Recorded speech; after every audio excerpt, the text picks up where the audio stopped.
What's up, ladies and gentlemen? Dan Whitmer of Zen Dude Fitness, and today I'm going to teach you the top 5 reasons why you continue to trip up your feet on the jump rope.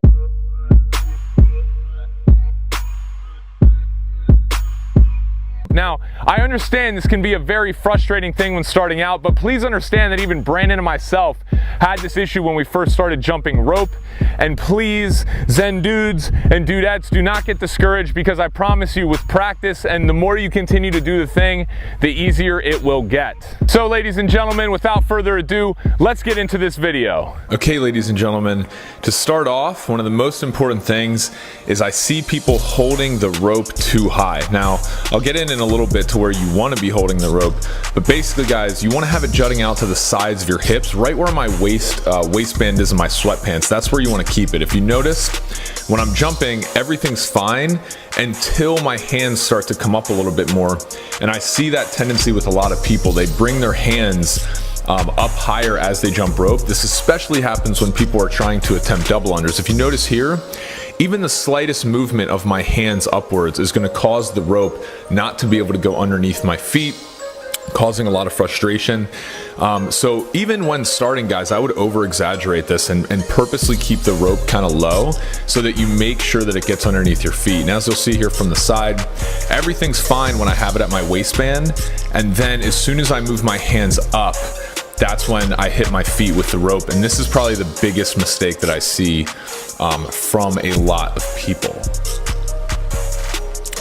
Next up, guys, not keeping the rope tight, also very important. And what I mean by this is, if you'll notice here, this is where we talk about you want to use mostly your wrists. If you are using your entire arm, the rope is not going to be tight because it doesn't have your wrists making it tight by pulling on it.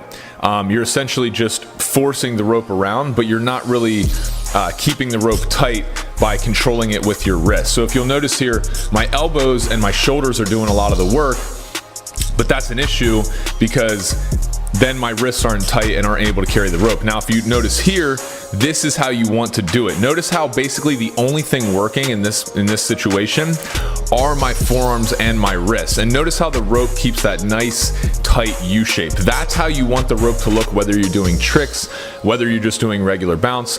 And this is important because when you're increasing your speed, that's what's going to help you burn a lot of fat and hang on to that lean muscle mass. So notice again how my my hands are down around my waist, and my wrists and forearms are controlling everything. Not a whole lot of movement in my biceps and in my shoulders. This is super important, guys.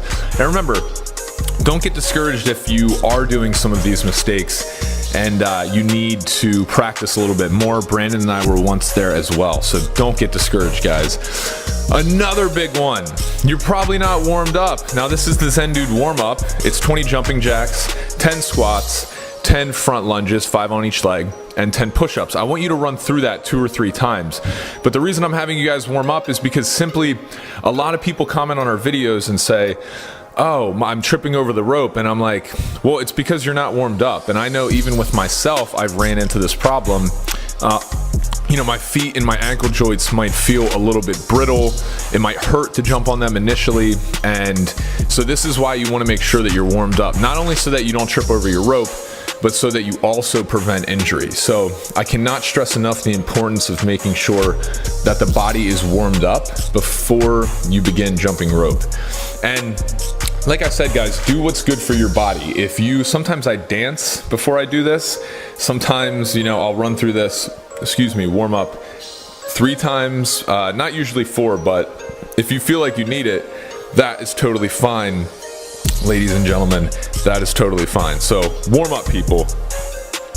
Next, focus on regular bounce. If you're doing tricks that you can't do yet, as you see here, obviously I'm messing up with this trick. And guys, I want you to focus more on, remember, if you're trying to jump rope to get the body, you want to make sure that you are jumping, that you have the correct regular bounce form down. Don't go in our workouts. Don't try and do all these tricks, because then you're not going to be able to get the regular bounce form down.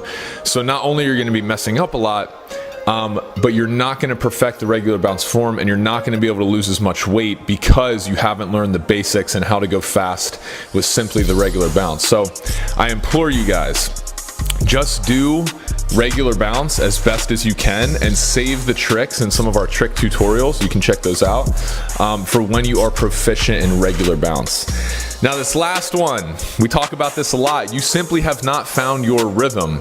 If you see here, all I'm doing, now I know you can't see inside my head obviously, but I'm counting 1, 2, 3, 4, 1, 2, 3, 4. And that little, I'm matching the click of the rope along with counting my breaths from 1 to 4 and then repeating. So another way to do this, guys, is through music. And by using music, you can definitely connect your feet to the rope. And this is also gonna help with tripping over the rope. I know that music is something that a lot of people use. I use it myself, even though I'm at the point where I don't need to worry about messing up, but I still do mess up, and please understand that. Also, guys, have fun, dance, do the thing, ladies and gentlemen. Comment below, let us know if you have questions.